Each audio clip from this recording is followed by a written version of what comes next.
Hello, and welcome back to another episode of Talk with Koiya. I'm Koiya, your host, and as always, this podcast is brought to you by Talk Test Treat. Much like this podcast, Talk Test Treat encourages you to talk about HIV, get tested so you know your status, and then if you do get a diagnosis, get treated. If you are in the Central Florida area and need to find a testing location near you, visit www.talktestcfl.com. Today's episode, we have a very special person in the building. He is the karaoke king. He is a superhero, no other than Ken. Hey, boo. How are you? Hanging on. I know. You look great. Oh, see, I feel fat. Well, you don't look. EHAT. Oh, hey, that's always great. See, see. Right. See. So, yes, you are here for our second episode. Thank you so much for being here. Thank you for having me. So, we start off every single episode with the talk card game, and you have it right here next to you. I see. So, we'll go ahead and have you pull some cards and just answer the questions honestly. I'm just gonna hold them. Is that easier? Yeah, just hold it. That's fine. Okay, because I was like, yes, they slide a lot. They do slide a lot. So, you can just pull one and let's see. What's the difference between HIV and AIDS? Oh. That is a great one because you are very educated on this. Go ahead and give us the definition of both. Okay, so HIV and AIDS, the two differences is, so HIV is, you were first diagnosed, so you have HIV, but the HIV is controlled with medication. So when AIDS is the difference when you're not on treatment and those T cells drop below 200. So then, like myself, once in 99, my T cells, the medication stopped working. And so I had 14 T cells. Wow. Yeah, that's where the meningitis came from, into the pact of it. So it took a second. So I am classified as a person with full-blown AIDS, but they're working to remove that because with treatment, your T cells rebuild. Wow. So when you had your diagnosis, it was AIDS. Yeah, because the AZT was not holding on. That's another reason of the 17 pills a day. Wow. We have so much to talk about. Okay, because that was so good. Could I have you pull another one? Oh, yeah. That was so good. Do you advocate for HIV and AIDS? If yes, why? Oh, so yes, I do. So the reason I advocate first, I'm a living survivor of 25 years. I was told I only had 6 months to live when I was diagnosed at that period of time. And I advocate now because we can stop this, and there's preventatives and biomedical medications out that people can take to live longer, and I want to be the proof of it. And so in order to empower the community, we have to reach our youth before they become that number, because I was 24. And those numbers are showing us between the ages of 13 and 24.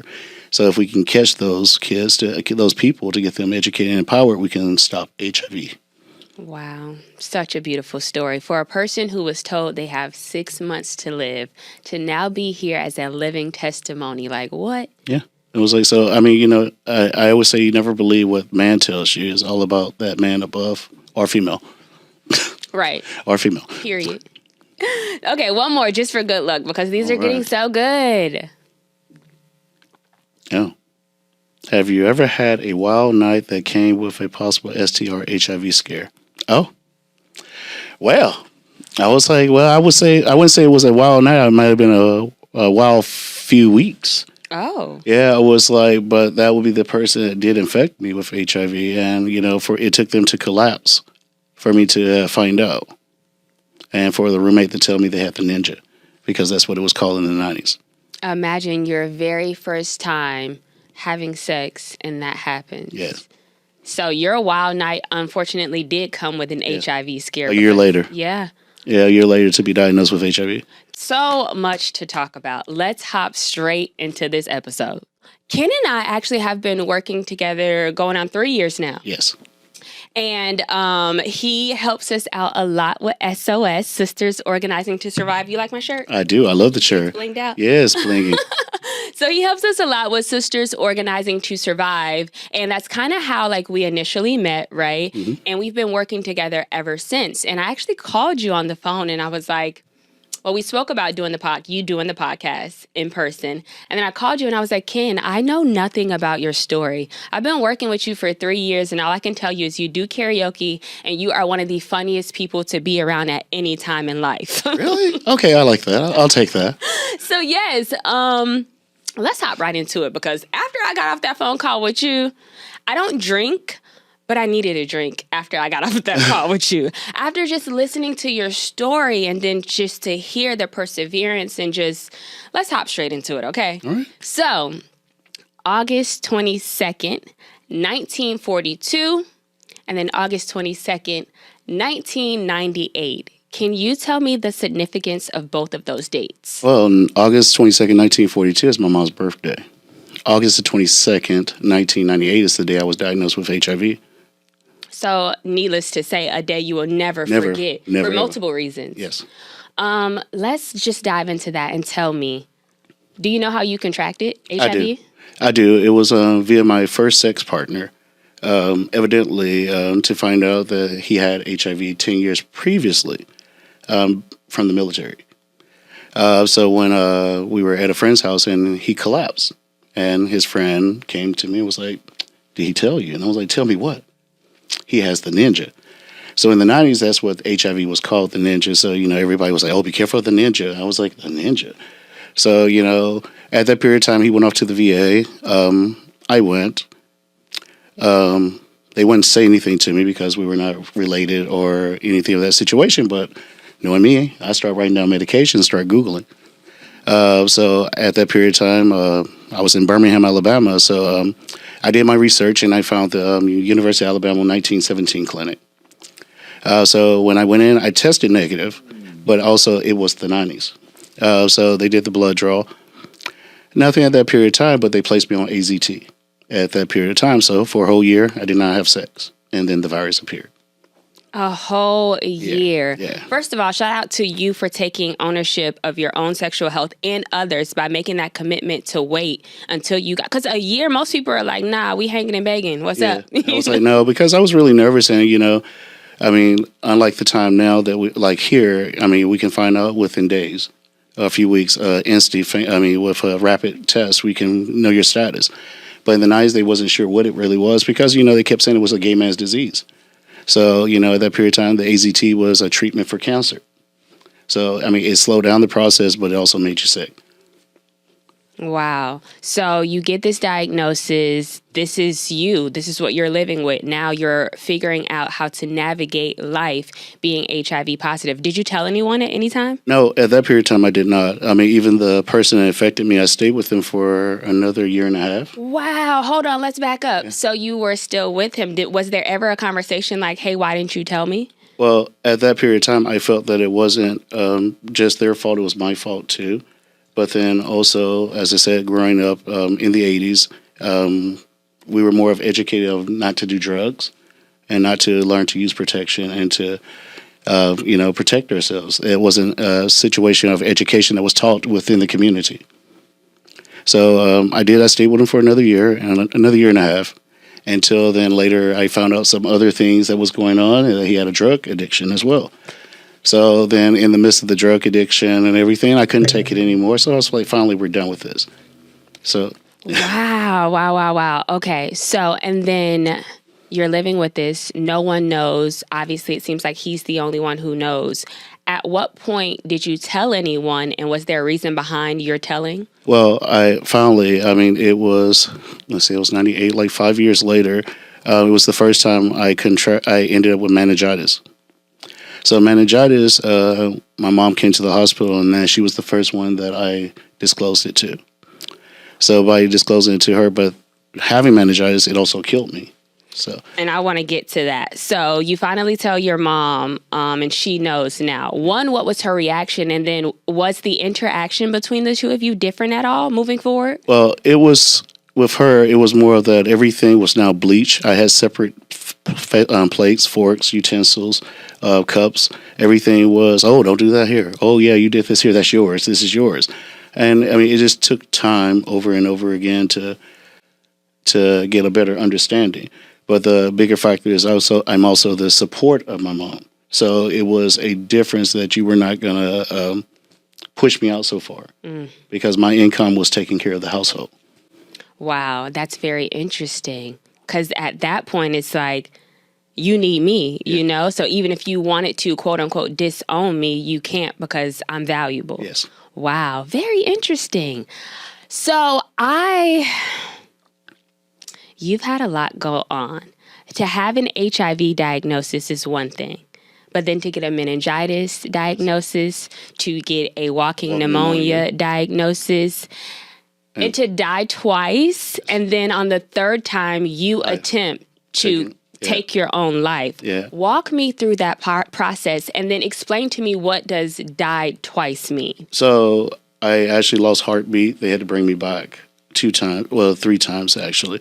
But the last one, I think it was just by IV, because the third time I tried to commit suicide because I was tired of taking pills. Out there, I was actually diagnosed when the virus appeared in 99. I all of a sudden ended up on 17 pills 3 times a day. So I was consistently sick, and I was tired of being sick. You know, it was like still trying to work and trying to play it off, but you're sick all the time, and I was giving up on myself. So, but from the pneumonia and the meningitis, those killed me. I was like, and I did come back. I stopped breathing. My blood pressure shot up. So and I remember, that was the last thing I remember, was like his blood pressure, and I was gone. I was out. But then that went out of everything. I kept on, and I was like, I can't do this any longer. It was the pills, and all my friends were dying. So everybody was leaving, and I wasn't. It was just me, and I was just going, well, okay, there's no point of me being here. And I figured that insurance policy was more valuable for the family than me being here. Wow. Oh my gosh, Ken. So, but out there, I tried and attempted. I couldn't do it, so I didn't know what my purpose was. And then 2006, in Alabama, the tornado came through and took out the stores for the company I was working for. So I ended up coming to Florida. The company here, the corporate is here in Florida, Orlando, actually. And I was working for a franchise, and they didn't want to pay me what I was making. So I chose not to do so, and I was with them for 20 years. So I was like, hey, I have a pension. So I captured on everything, and I bounced on it, and I stepped into volunteering here in Orlando with the LGBT Center. And from that point, myself and my friend John, we assisted getting the center into point, getting testing. It was started late in the evenings, a couple of days a week. Randy Stevens was the executive director, which he guided me into some other things that I guess he helped me see my path. Because through him, I was able to learn that I was really good with seniors. And I was a network connection with older people, that they accepted me. And so within the center, I started the Center Seniors Program. It was just because we didn't have, they were not there. And I'm like, we are getting older, and we're going to get older. I'm going to get older. What am I going to do? Where are we? We're in Florida. They retire here, you know? So why not have a space for this group? So I created the group. The group flipped to turn into Older Wiser Learning, the OWL program. So now the center still carries on the OWL program, which I'm no longer, I still assist the center once a week. Testing once a week, face is still there. But it was just it was something that I left that was a legacy behind for us to have something later down the line. And you actually have an organization, which I want to talk about later, that has like a full circle moment with you that I want to get to. So, Ken, I don't want to miss anything of your story. And I kept saying this on the phone. I kept saying it because I literally felt as though the more we talk, the more you unpacked. And I was like, there's so many layers to this person. I'm such a deep person. Like, I want to get in and know everything about you, but also I'm not just surface level with my feelings and emotions. So I feel on a different level, I think, in my opinion, than most people. I think I'm an empath on a whole nother level. So I knew it was always something special about you, and I could only imagine that there were different layers that I didn't know about. So my question that I have now, you have done some things, and you would think that we've gotten to the end of all the things that you've been through, but we have not. There's so much more. So you get a HPV cancer diagnosis. Correct. But this story is absolutely terrifying. And I'm so sorry that it happened to you because it wasn't a diagnosis at first. It was more of a lack thereof. Yes. So can you walk us through that? Yeah. So in 2006, when I came here to Orlando, I ended up Well, before then, I went to an agency with my diagnosis of the HIV. So with that period of time, I pointed some other things out to that agency, and the provider at that time, they were warts. That's what I was told they were. Tried to freeze them, and no test of anything that was going on, and the freezing was not working, and they were not going away. So I ended up collapsing here in Florida and ended up going to the hospital. The hospital did this amazing, expensive surgery that did not treat the situation. How much when you say expensive? Yeah, like $40,000. What? Yeah, I was like salary. Yeah, and it was not the correct diagnosis. And even with that hospital for their wounding team, there was no pain meds given. There was no way, because it was the inner tush, so they did not pack it. They just put a hole there. And they were like, I'm healing. And I'm like, it was no way that I kept healing. I could be healing because I would not be in the pain, because over time, things get better. You feel a lot better about how you're moving. So I waited a few months. And then finally, I was just like, this is not working. So, of course, again, I went back to Birmingham, to the University of Alabama, Birmingham 1917 clinic to see my old previous provider. Explained why I was there, dropped my pants, and they were like, it's a form of cancer. I was like, within 2 days, they had me in surgery. I had to go through 49 treatments of radiation. Wow. No chemo, but I was told that, hey, if I had just waited just like 4 to 6 more weeks, it would have broke through the membrane, and they would not have been able to stop it from the spread. So, I was still proactive on my own health, because I was just like, okay, I heard you. I know something's wrong, but I'm not going to stand here and let you just tell me something's wrong. I took a step to figure out what was going to be better for me to be here. And I love that, because I'm learning myself through my own health issues, like being an advocate for yourself and your body. That's what you have to do. Unfortunately, we love doctors, right? They're amazing, but they can't always get it right. And there's always human error. So you really have to advocate for yourself. Yes.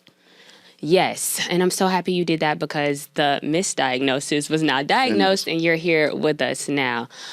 Kid, your story is so amazing. I'm telling you, you are a superhero, in my opinion. You really are. So we talked a little bit about the senior program that kind of got started over at the center.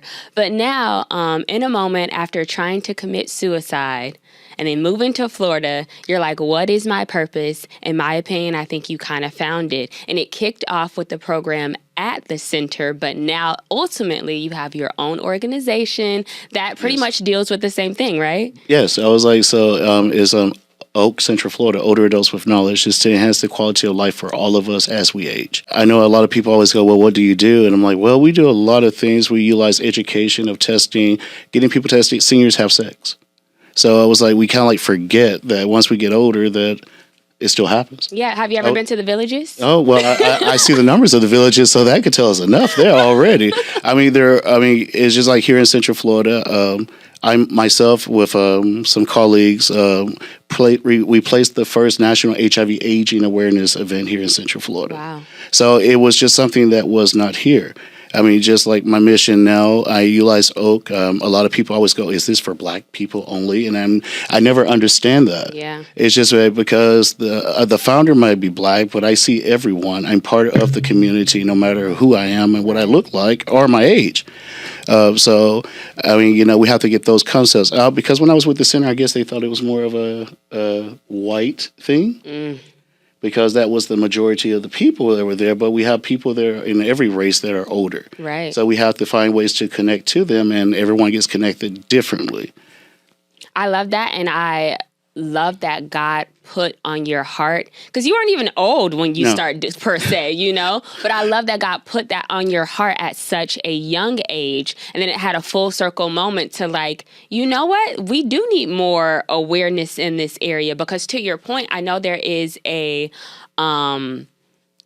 what's the national day for For which one? For Aging? yes. September the 18th, National HIV Aging Awareness Day. Correct, but I never see anyone do much with it. Yeah. Right? Yeah, because no one focus. They kind of like forget. And I'm going, well, it's not just it's a way to embrace those that are infected, that are still living, and also to educate those that are not and teach them ways of preventives and ways of getting themselves those tools to keep themselves from not being a number. Yes. And I love that you found purpose. And you've also kind of like integrated purpose with fun because you do karaoke as well. Yes. And I know one of the things you mentioned when we were on the phone that there aren't a lot of places that have karaoke that caters to your community. Correct. Right? So I love that you've kind of integrated this fun thing that you love to do naturally, authentically, with awareness and education. So talk to me a little bit about that. Oh, well, so goodness gracious, this year we have done a whole lot. Like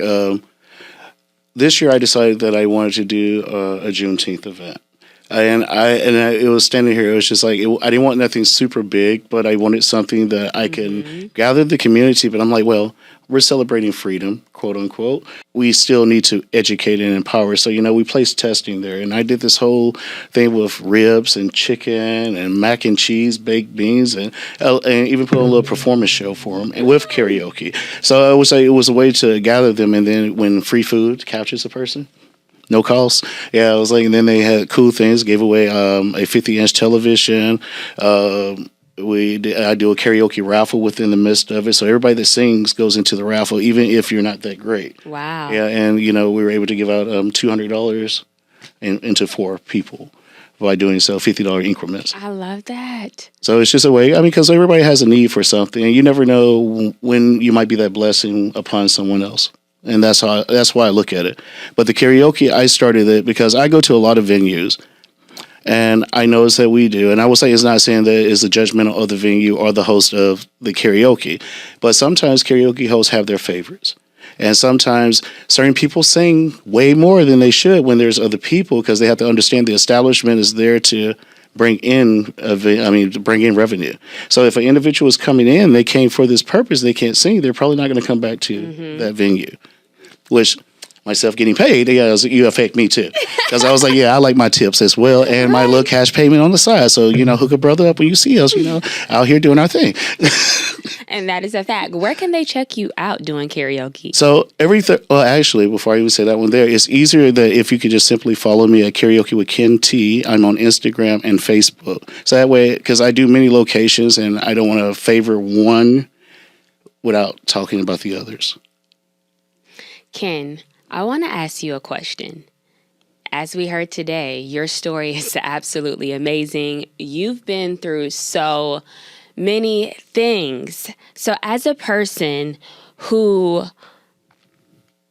lived with HIV and did not disclose to anybody, to the person who right now is living with HIV and afraid to tell anyone, what are some words of encouragement that you can give them to help with the diagnosis that they got, and also to walk in their truth a little bit more?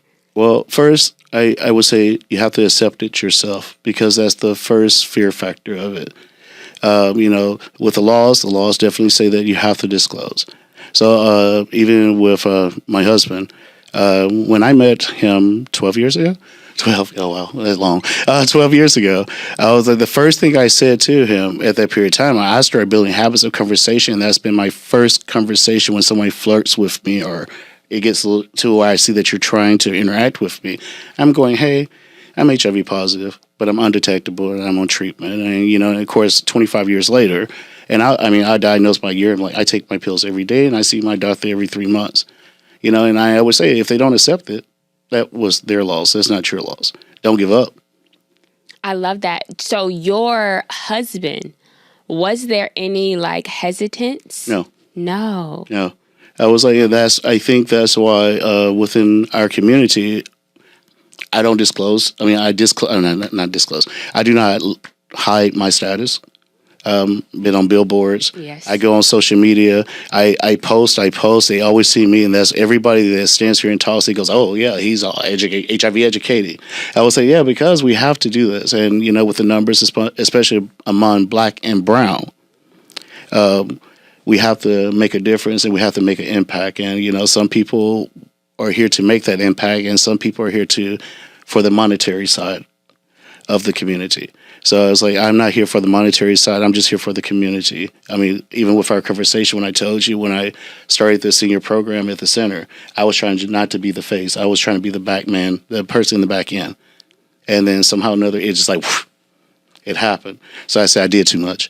But I was like, but it's okay. It's okay because, at least when people see like myself, I'm a positive influence in the community.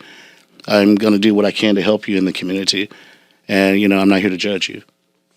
Earlier, we talked about you having 6 months to live, and that was a doctor telling you that you have 6 months to live. Yes. Walk me through, like, why did you get the 6 months to live? Was it because we didn't know as much as we know now? Technology wasn't as evolved? Or was it because you had an actual legit AIDS diagnosis? Well, I think it was a mixture of all three. Okay. Because, like, my friends that I knew that were HIV positive, they did not make it past 6 to 8 months. And that seemed like it was a standard thing at that period of time because, like I said, it was AZT. So AZT was for cancer, but, you were just feeding us pills. And then, of course, like the 17 pills a day, or 3 times a day, that was kind of crazy.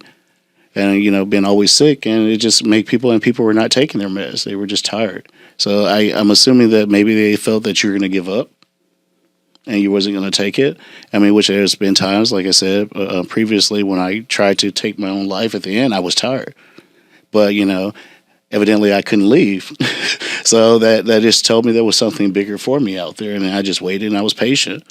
And, then to come to Florida, and there it was. Yes. I never would have expected coming out of the restaurant industry that I would go into the field of health education and, and really be good at it without that degree that's needed for those parts of life. Period. Yeah. I love that too because, in my opinion, God makes no mistakes. And I think you are on a path of finding out why, or like you said, your purpose or where this is supposed to pivot me and what avenue I'm supposed to take now. And I think the thing about us as humans and as people, we always want things now. So for you, it probably was like, God, why now? Am I supposed to be here? Purpose, all of the things, right? And then we see later why we have to wait to find that out. Mm-hmm. And patience for and you, virtue. And for you, like I said, it was a full circle moment because you have a whole organization and you're an advocate and you're dedicated to this. But I do want to go back to your relationship with your partner because I want people to know who are living with HIV that, hey, your dating life doesn't stop. Your love life doesn't stop. It's not the end. No, because, there's this thing called discordant couples. So one is positive, one is not. One goes on PrEP. I was like, just in case, like I said, back at that period of time, even now, I was like, can I say something about now for myself and my health? So there are some medications that I was on that I noticed before the provider that it was giving me weight gain. It was causing other things like gout flares. And, I had to research this year to see that I was on it. And I was on this certain pill for 7 years. And I was like, oh, this is not the pill for me. This is the pill for little people that need body weight. I was like, I am fat, PHAT. But I was like, just trying to make sure that, it was just going that, hey, this is what it is. So, I took that step and came off of it. And then I was placed on another drug. And by error, one more time, the provider forgot to do a test on me to see. And then we found out later when I went to do my labs, I had a viral load. Also, the viral load was saying, so, when I always say that you're below, because I know you're going to ask me, when you go below 20, it's the count to make you undetectable. I was like, so my viral load was less than 20, and then all of a sudden I had a viral load of 37. So that was a flag for myself. But then at first I was like, maybe it was the change of the medication. It's taking time for one to wash out and one to come in. But 2 months, did it 2 months later, and viral load still increased. So, I do have a resistance at this time on one medication, but right now we're waiting to test a new medication, which I think I'll be happy with because it'll be twice a year injection. Which they are injections, but this is a different injection, so it will not be in my tush. So may I ask, what's your regimen now versus what it will hopefully be? So now it's Jaluca is what I'm on, but I have a resistance to one of the meds. So it's maintaining, but and the other one I cannot remember the name of it because it was really bougie. But I can say that same medication will be coming out in about a year and a half as PrEP. Wow. Yeah. So and it will be same thing. 2 injections twice a year, every 6 months, to keep you undetectable or keep you negative. And that's a huge adjustment. I mean, coming from 17 pills 3 times a day. 17 to 10 to 8 to 5. Stayed at 5 for about 4 years. Finally made it to 3 pills to make it to 1 pill. Wow. Yeah. And then hopefully, 2 injectables twice a year. Yeah. And I really pray that for you. Yes. Let me tell you, I'm a person, I don't take medicine like ibuprofen, any of that. So that I would have a harder time with that, Ken. Yeah. Like, wow. Kudos to you. Yeah. So it's just all in patience, and I'm just waiting. And my provider I have, she's great. She really pays attention. And when I brought the issue up, and, she started asking other colleagues outside of where her office is that has more expertise just to make sure to find the right regimen for me to make sure this is going to be a fit. And obviously your partner you've been with for 12 years. So for him, it's like... Yeah, just looking at me. Like, yeah, whatever. Was it difficult at first, like possibly when you guys first got together? Was he like skeptical or questionable? No, because I think it's just because I was straightforward and honest in the beginning. I mean, that's what I always tell people. I mean, even if you meet someone, my first concept was like, hey, let's go get an HIV test. Because, if they say, oh, no, I'm good, then that's what, oh, no, you good. You walk away. Yeah. It's an interesting thing.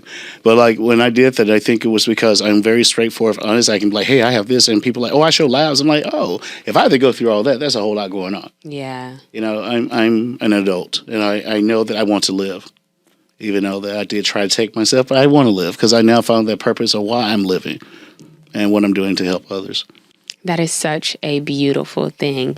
So along with your amazing story, you also have a documentary that has already come out. Listen, Ken, you popping. Can I have some money? I'm trying to get some. You rich. I want some money. I was like, that was free documentaries, I think. I don't know. I didn't get paid for that. Tell me about it. So there's this group. It's called Black Indigenous People of America. Black Indigenous People of color. I'm sorry. I said America. I'm sorry. I'm thinking about things. And I'm like, America. The camera. Yes.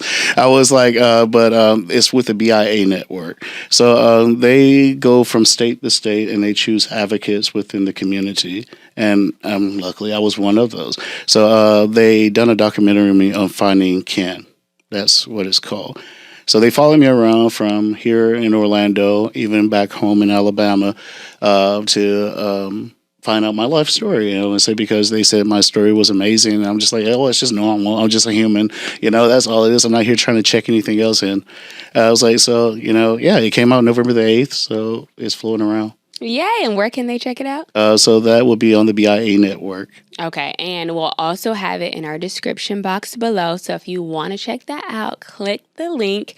That had to be so exciting to have your own mini reality show. And you are such the person for that, let me tell you. I know you was eating them cameras up. I stood there. I was nervous as crap. Really? I was just like, oh, okay, well. No way. Yeah, it was just, I mean, like, especially when they went to my job and interviewed, I was like, oh, goodness gracious, who did I piss off up in here? It was like, oh, this is their opportunity to try to blast me. And I'm like, no, but I don't piss people off. It was just really amazing that people stepped up to want to do it, and I didn't have to ask.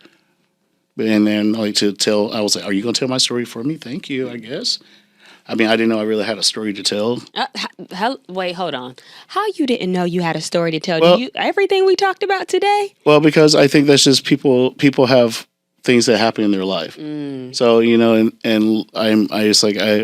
used to be shy. I ain't shy no more. No. I used to be really shy, be in that corner and wouldn't interact, or I did things. And I always, if I did something within to help the community, I'm the one in the back end. I know I did it. It doesn't matter if you know I did it. So, so then when this happened, I was like, whoa, me? You want to spotlight me? Okay, I guess. And then at first I said no, and then I was like, oh, then I said yes, and then I changed my mind, and then the fourth time I was like, yeah, do it. Love that so much. So have you got an opportunity to see to see the documentary? They're actually going to come to our office. Believe it's next month to do the viewing because it was supposed to have been last month. But you were on a cruise. Correct. Because we were supposed to have viewed it before they showed it, and I was like, oh. But so because even my team and people at work were like, hey, when are we going to see what I look like on TV? And I'm like, oh, it's about you. It is. It's all about them. It's not about me. I don't do anything. I'm just a cast member. It's not about me. It's nothing ever. It's not my show. No, it just has my name. Ken, this episode has been amazing. You know, I already think you are a superhero. But yes, thank you so much for being a part of the second episode of Talk with Koiya. Your story is amazing, and I'm praying that it will change some lives. Hopefully make someone comfortable about coming out and disclosing their status, at least to people they can trust and love. Because like you said, I'm sure after coming out and now that you're advocating and all those things, doesn't it feel so much better just to live in your truth? It does. It is great and is really encouraging, especially people will respect you more when you're honest. You can't start a relationship when you're not honest, no matter what you're doing. And I think that's a great note to leave it on. As always, thank you so much for watching Talk with Koiya in our second episode with Ken.